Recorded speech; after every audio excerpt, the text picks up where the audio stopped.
The first mass protest since the start of the full-scale invasion. People took to the streets to protest against a law they believe undermines the autonomy of NABU and SAP. Most of the protesters were young people. The rallies took place in Kiev, Lviv, Dnipro, and Odessa, among other cities. In the capital, protesters even broke the curfew. At all the rallies, the main slogans were demands to veto the law and preserve the independence of the anti-corruption bodies. News that the president had nevertheless signed the law broke, while the protesters were still gathered. A statement from the ambassadors of the G7 countries, concern from the European Union and the Ukrainian protest, making headlines in Western media. The EU is concerned about the adoption of the law that changes the subordination of NABU and SAP, but for now, they are not planning to raise the issue of suspending financial aid to Ukraine. The ambassadors of the G7 countries, including the United States, reported that they have already met with representatives of the Anti-Corruption Agency and intend to discuss these developments with the government leadership. They noted that they are closely monitoring the investigation into several NABU employees suspected of committing crimes. However, they promised that financial assistance to Ukraine will not be stopped. How Ukraine's partners, without whose help it would be impossible to resist Russia, are reacting to the adoption of the controversial bill that destroys the independence of NABU and SAP will be explained next by TSN's international correspondent Yanis Leserchuk. Veto the law. Protests in Ukraine have made headlines in the world press. For example, the Wall Street Journal features in its subheading remarks about the centralization of power around the president. Politico writes that these are the first protests since the start of Russia's full-scale war, and notes that the European Commission has expressed concern about the law, which, in the institution's view, strips anti-corruption bodies of their independence. The New York Times also points out that this is the first public outrage over Zelensky's actions in years of the major war. The British Telegraph writes that the protesters are demanding not to turn Ukraine into Russia. And the Financial Times mentions the NABU case against former Deputy Prime Minister Chernyshov, after which the SBU conducted raids at NABU. The daughter of the U.S. Special Representative for Ukraine, Keith Kellogg, Megan Mops, who has been helping Ukraine since the start of the full-scale war, does not hide her outrage. This decision is truly incredible, utterly foolish. It's happening at the worst possible time, considering the potential positive changes in U.S. policy. It gives very strong arguments to bad actors, says European Parliament member Jonas Jostet unequivocally and without reservation.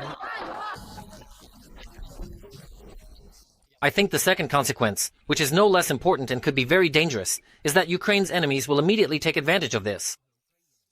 All those who don't want to see Ukraine in the EU, all those who don't want to support Ukraine, which is fighting for the freedom of its people, but also for the freedom of Europe. You can be sure that as soon as tomorrow, they will use this as an argument against supporting Ukraine. So, in my opinion, this is a very bad signal.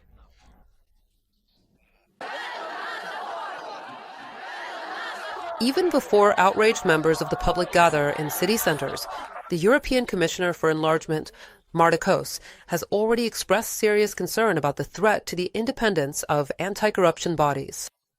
She reminded that institutions like NABU and SAPO are vital for Ukraine's European path. There was also a response at the G7 level. The ambassadors of the G7 countries, including the United States, reported that they have already met with representatives of the Anti-Corruption Agency and intend to discuss these events with the government leadership. They noted that they are closely monitoring the investigation into several NABU employees suspected of committing crimes. However, they promised that financial assistance to Ukraine will not be stopped. This was previously confirmed by a spokesperson for the European Commission. I don't want us to reduce our support. Not at all. On the contrary, I want the opposite. And that's exactly why it annoys me a little. What annoys me is that everything happens so quickly and, obviously, without any discussion with European partners. Again, of course, Ukraine is an independent country, and we're not here to lecture or preach. But on the other hand, I would really like to see cooperation and communication on this issue. After all, for us as the largest donor, it's extremely important that the money is used wisely. Former Lithuanian Foreign Minister Gabrielius Landsbergis posts a photo from the Georgian protest in Tbilisi. There are 3 flags there, Ukrainian, Georgian, and European. He writes that EU expansion requires real action from Brussels. Otherwise, candidate countries simply go their own way. We saw this in Georgia. After today's statements, I'm seriously concerned that we're seeing the same thing in Ukraine. German politician Rebecca Harms, who has visited Ukraine multiple times, responds to him, saying she still can't believe that Bankova, as she puts it, allowed the destruction of NABU and SAP. At the same time, British soldier Sean Pinner, who fought in Ukraine, shares a video from the protest and writes, "Notice the difference. In Ukraine, people protest and no one is imprisoned for it." Yanis Leserchuk, Oksana Tkachenko. TSN 1+1, Marathon United News. The new law was commented on by the Prosecutor General and the head of the Security Service of Ukraine.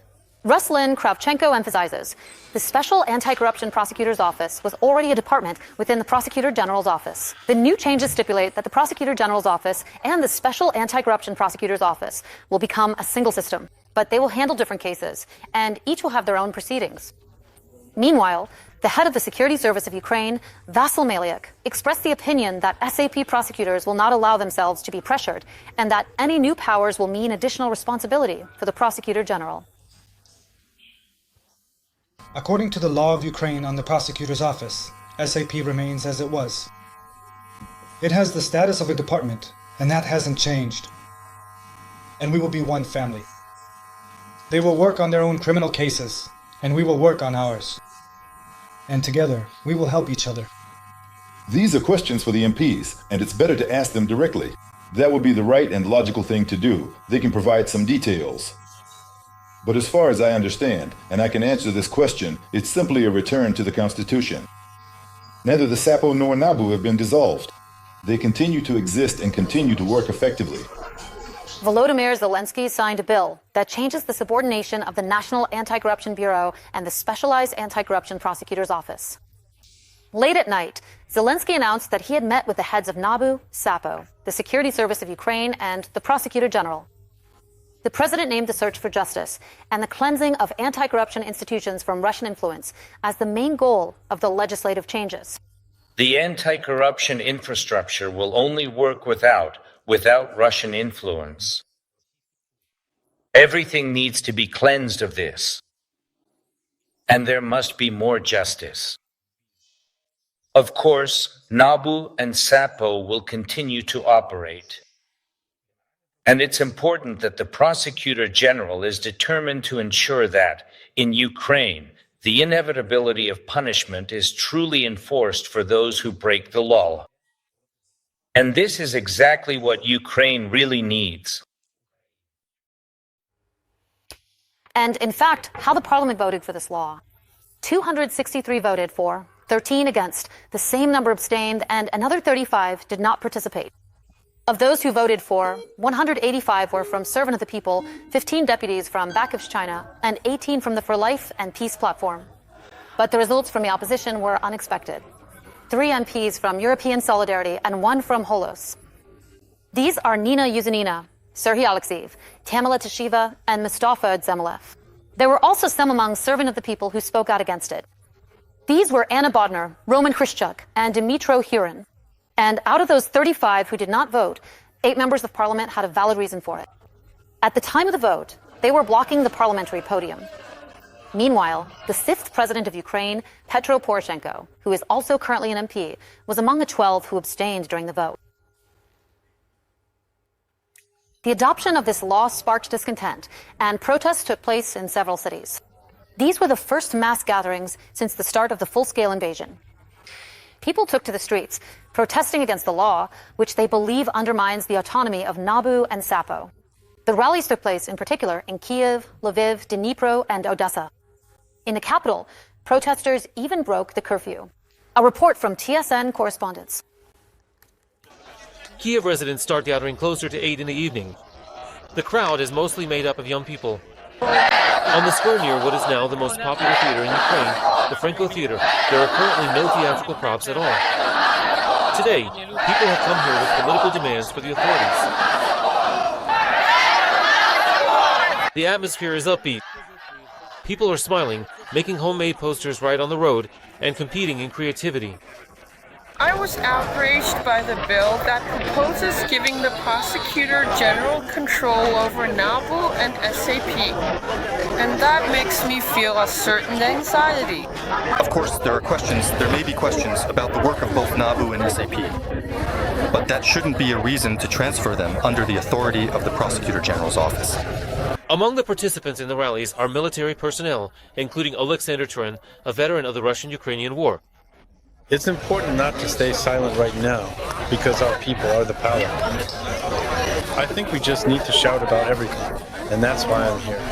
The protesters chose the square near the Ivan Franko Theater because it's located close to the president's office. A few police officers aren't interfering with the protest. No corruption in power. No corruption in power. Hands off NABU. Hands off NABU. They also recall slogans from 20 years ago. Together we are many. We can't be defeated. At the same time, about 500 people are gathering in Lviv as well. In the square in front of the Shevchenko monument, they are demanding to preserve the independence of anti-corruption bodies. About 50 people are protesting in Odessa. On Derbasiska Street, they are demanding a veto on the law which, in their opinion, could hinder Ukraine's path to the European Union. We are not Russians. We are not any other people who don't care. We have to stand up for our rights. And it seems to me that if we don't do this now, we'll show that anything can be done to us. I assume that we have both Russian agents, agents of influence, and those who support and somehow cooperate with them everywhere. That's our misfortune, but we need to cleanse ourselves, not destroy ourselves because of it. Despite the thunderstorm and downpour, people are protesting in Dnipro as well. People are marching in a column toward European Square, right in the city center. For me, this draft law is something outrageous and very unpleasant, which could, let's say, have harmful, bad consequences. Yes, they worked. No, not the way I would have liked, but they didn't work.